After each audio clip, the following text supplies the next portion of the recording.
जगत पूज्ये जगत द्वंद्वे सर्वशक्ति स्वरूपिणी सर्वात्मिके श्री कौमारी जगन्मात नमोस्तुते। त्रिपुरां त्रिगुणाधारां मार्ग ज्ञान स्वरूपिणी त्रैलोक्यवन्दिता देवी त्रिमूर्ति प्रणमाम्यहम्। कालिकां तु कलातीतां कल्याण हृदयां शिवां कल्याण जननी नित्यं कल्याणीं प्रणमाम्यहम्। आनिमादि गुणोदारां मकराकारकक्षुषम् अंतशक्ति भेदां तां कामाक्षी प्रणमाम्यहम्। चण्डवीरां चण्डमायां चण्डमुण्डप्रभञ्जनीं तां नमामि च देवेशीं चण्डिकां चण्डविक्रमां। सुखानन्दकरीं शान्तां सर्वदेवैर्नमस्कृतां सर्वभूतात्मिकां देवीं शाम्भवीं प्रणमाम्यहम्। चण्डवीरां चण्डमायां रक्तबीजप्रभञ्जनीं तां नमामि च देवेशीं कालरात्रिं गुणशालिनीं। सुन्दरीं स्वर्ण सर्वांगीं सुख सौभाग्यदायिनीं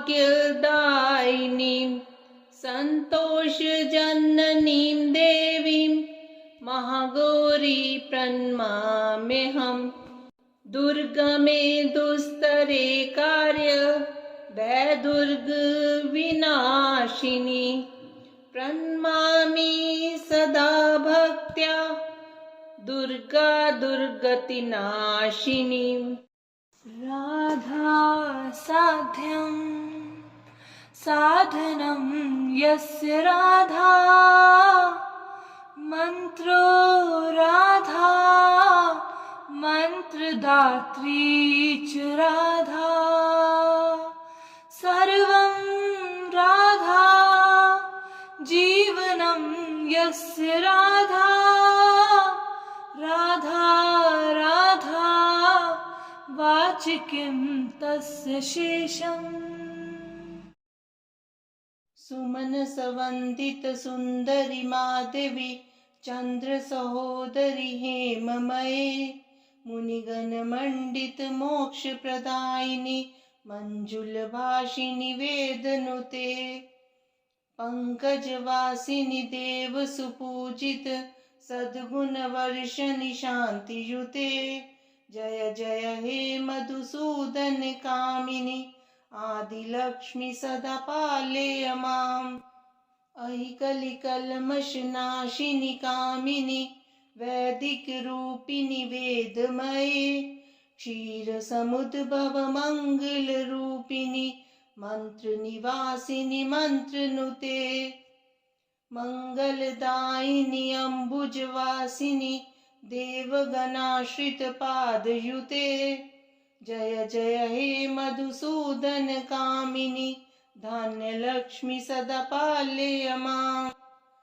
जय वर वर्णनि वैष्णवी भार्गवी मंत्र स्वरूपिणि मंत्रमये सुरगण पूजित शीघ्र फलप्रद ज्ञान विकासिनी शास्त्रनुते भवभयहारिणि पाप विमोचनि साधु जनाश्रित पादयुते। जय जय हे मधुसूदन कामिनी धैर्य लक्ष्मी सदा पालय माम्। जय जय दुर्गति नाशिनी कामिनी सर्वफलप्रद शास्त्रमये रथ गज तुर्ग पदादि समावृत परिजन मंडित लोकनुते हरिहर ब्रह्म सुपूजित सेवित ताप निवारिणि पादयुते। जय जय हे मधुसूदन कामिनी गजलक्ष्मी रूपेण पालय माम्। अहि खगवाहिनि मोहिनि चक्रिणि रागविवर्धिनि ज्ञानमये गुणगणवारिधि लोकहितैषिणि स्वर सप्त विभूषित गाननुते। सकल सुरासुर देव मुनीश्वर मानव वंदित पादयुते। जय जय हे मधुसूदन कामिनि संतान लक्ष्मी त्वं पालय माम्। जय कमलासनि सद्गतिदायिनि ज्ञान विकासिनि गानमये अनुदिनमर्चित कुङ्कुम धूसर भूषित वासित वाद्यनुते। कनकधरा स्तुति वैभव वंदित शंकर देशिक मान्य पदे। जय जय हे मधुसूदन कामिनि विजयलक्ष्मी सदा पालय माम्। प्रणत सुरेश्वरि भारति भार्गवी शोक विनाशिनि रत्नमये मणिमय भूषित कर्ण विभूषण शांति समावृत हास्य मुखे। नवनिधि दायिनि कलिमलहारिणि कामित फलप्रद हस्तयुते। जय जय हे मधुसूदन कामिनि विद्यालक्ष्मी सदा पालय माम्। धिमि धिमि धिं धिमि धिं धिमि धिं धिमि दुन्दुभिनाद सुपूर्णमये घुम घुम घुम घुम घुम घुम घुम घुम शंख निनाद सुवाद्यनुते। वेद पुराण इतिहास सुपूजित वैदिक मार्ग प्रदर्शयुते।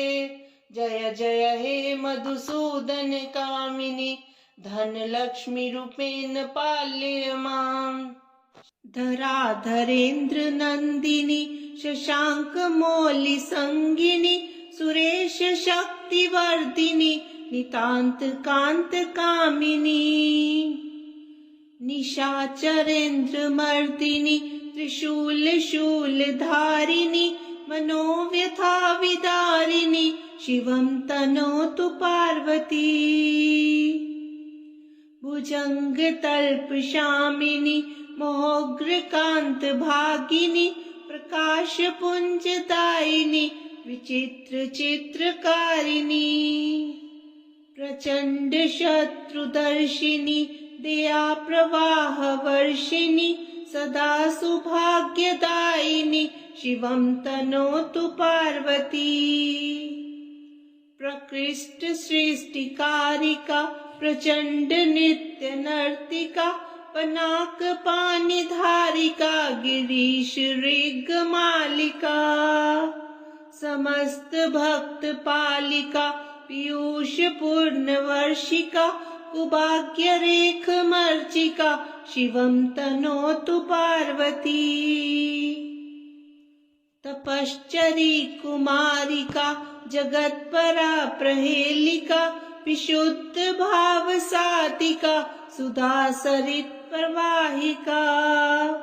प्रयत्न पक्ष पोषिका सदार्धि भाव तोषिका शनि ग्रहाति तर्जिका शिवं तनोतु पार्वती। शुभं करी शिवं करी विभाकरी निशाचरी नभश्चरी धराचरी समस्त सृष्टि संचरी। तमोहरी मनोहरी मृगांक माली सुंदरी सदोग ताप संचरी शिवं तनोतु पार्वती। ओम जयंती मंगला काली भद्रकाली कपालिनी दुर्गा क्षमा शिवा धात्री स्वाहा स्वधा नमोस्तुते। जय त्वं देवी चामुंडे जय भूतार्ति हारिणी जय सर्वगते देवी कालरात्रि नमोस्तुते।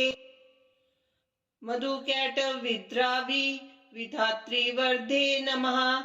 रूपं देहि जयं देहि जशो देहि द्विषो जहि महिषासुर निर्नाशी भक्तान् सुख दे नमः।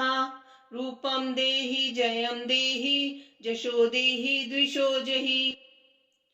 रक्त बीज वदे देवी चंड मुंड विनाशिनी रूपं देहि जयं देहि जशो देहि द्विषो जहि।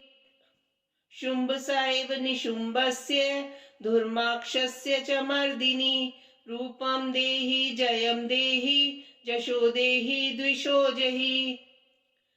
वंदितांग्री युगे देवी सर्वसौभाग्यदायिनी रूपं देहि जयं देहि जशो देहि द्विषो जहि। अचिन्त्य रूप चरिते सर्वशत्रु विनाशिनी रूपं देहि जयं देहि जशो देहि द्विषो जहि। न तेभ्यः सर्वदा भक्त्या चण्डिके दुरितापहे रूपं देहि जयं देहि जशो देहि द्विषो जहि। स्तुवद्भ्यो भक्तिपूर्वं त्वां चण्डिके व्याधिनाशिनी रूपं देहि जयं देहि जशो देहि द्विषो जहि। चण्डिके सततं ये त्वां मर्च्यन्ति हि भक्तितः रूपं देहि जयं देहि जशो देहि द्विषो जहि। देहि सौभाग्यम् आरोग्यं देहि मे परमं सुखं रूपं देहि जयं देहि जशो देहि द्विषो जहि। विदेहि द्विषतां नाशं विदेहि बलमुच्चकेः रूपं देहि जयं देहि जशो देहि द्विषो जहि। विदेहि देवी कल्याणं विदेहि परमां श्रियं रूपं देहि जयं देहि जशो देहि द्विषो जहि। सुरासुर शिरोरत्न निघ्रिश्चरणे अंबिके रूपं देहि जयं देहि जशो देहि द्विषो जहि। विद्यावन्तं यशस्वन्तं लक्ष्मीवन्तं जनं कुरु रूपं देहि जयं देहि जशो देहि द्विषो जहि। प्रचंड दैत्य दर्प गणे चंडिके प्रणताय मे रूपं देहि जयं देहि जशो देहि द्विषो जहि। चतुर्भुजे चतुर्वक्त्र संस्तुते परमेश्वरी रूपं देहि जयं देहि जशो देहि द्विषो जहि। कृष्णेन संस्तुते देवी शश्वत भक्त्या सदाम्बिके रूपं देहि जयं देहि जशो देहि द्विषो जहि।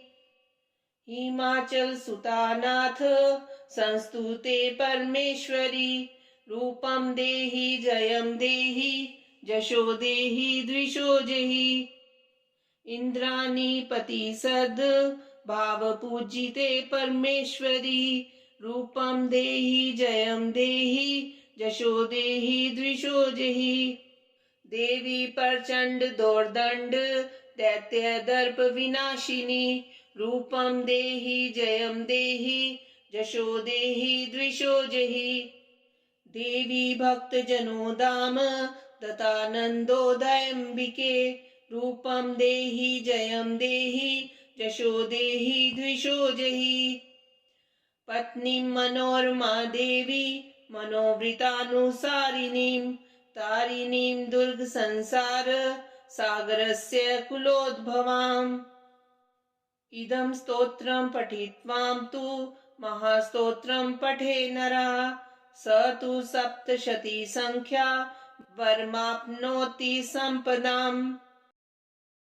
मुनीन्द्रवृन्द वन्दिते त्रिलोकशोकहारिणि प्रसन्न वक्त्र पंकजे निकुंज भूविलासिनि व्रजेन्द्र भानुनन्दिनि व्रजेन्द्र सूनु संगते कदा करिष्यसि मां कृपा कटाक्षभाजनम्। अशोकवृक्षवल्लरी वितानमण्डपस्थिते प्रवालबालपल्लव प्रभारुणाङ्घ्रिकोमले वराभय स्फुरत्करे प्रभूत संपदालये कदा करिष्यसि मां कृपाकटाक्षभाजनम् अनङ्गरङ्गमङ्गलप्रसङ्गभङ्गुरभ्रुमां सविभ्रमं ससम्भ्रमं दिगन्तवानपातने निरन्तरं वशीकृत प्रतीतनन्दनन्दने कदा करिष्यसि मां कृपाकटाक्षभाजनम् तडित् सुवर्ण चम्पक प्रदीप्त घोर विग्रहे मुख प्रभा परास्त कोटि शारदेन्दुमण्डले विचित्र चित्र संचर चकोरशावलोचने कदा करिष्यसि मां कृपा कटाक्षभाजनम् मदोन्मदाति यौवने प्रमोदमानमण्डिते प्रियानुरागरञ्जिते कलाविलासपण्डिते अनन्यधन्यकुञ्जराज्यकामकेलिकोविदे कदा करिष्यसि मां कृपाकटाक्षभाजनम् अशेष हाव भाव धीर हीर हार भूषिते प्रभूत शात कुंभ कुंभ कुंभी कुंभ सुस्तनि प्रशस्त मंद हास्य चूर्ण पूर्ण सौख्य सागरे कदा करिष्यसि मां कृपा कटाक्षभाजनम् मृणालवालवल्लरी तरंगरंग दोर्लते लताग्रलास्य लोल नील लोचनावलोकने लल्लुलन मिलन मनोज्ञ मुग्ध मोहनाश्रय कदा करिष्यसि मां कृपा कटाक्षभाजनम् सुवर्णमालिकाञ्चित त्रिरेख कम्बुकण्ठिके त्रिसूत्रमङ्गली गुण त्रिरत्न दीप्तिदीदिते सलोल नीलकुन्तल प्रसन्न गुच्छ गुम्फिते कदा करिष्यसि मां कृपा कटाक्षभाजनम् नितंब बिंब लंब मान पुष्प मेखला गुने प्रशस्त रत्न किंकिनी कलाप मध्य मंजुले करीन्द्र शुंड दंडिका वरोह शोभ गोरुके कदा करिष्यसि मां कृपा कटाक्षभाजनम् अनेक मंत्र नाद मंजुनुप्रारवस्खलत् समाज राज हंस वंशनिक वनाति कौरवे विलोल हेम वल्लरी विडम्बि चारु चक्र में कदा करिष्यसि मां कृपा कटाक्षभाजनम् अनंत कोटि विष्णु लोक नम्र पद्मचार्चिते हिमाद्रि चापुलोम जा विरिंचि जावर प्रदे अपार सिद्धि रिद्धि दिग्ध सत्पदांगुलीनके कदा करिष्यसि मां कृपा कटाक्षभाजनम् मखेश्वरी क्रियेश्वरी स्वदेश्वरी सुरेश्वरी त्रिवेद भारतीश्वरी प्रमाण शासनेश्वरी रमेश्वरी क्षमेश्वरी प्रमोद काननेश्वरी ब्रजेश्वरी प्रजाधिपे शिराधिके नमोस्तुते इतीदमद्भुतं स्तवं निशम्य भानुनन्दिनी करोतु सन्ततं जनं कृपा कटाक्षभाजनं भवेत् दैव सञ्चिता त्रिरूपकर्मनाशनं लभेत् तदा व्रजेन्द्र सूनुमण्डल प्रवेशनम् जय जय श्री राधे।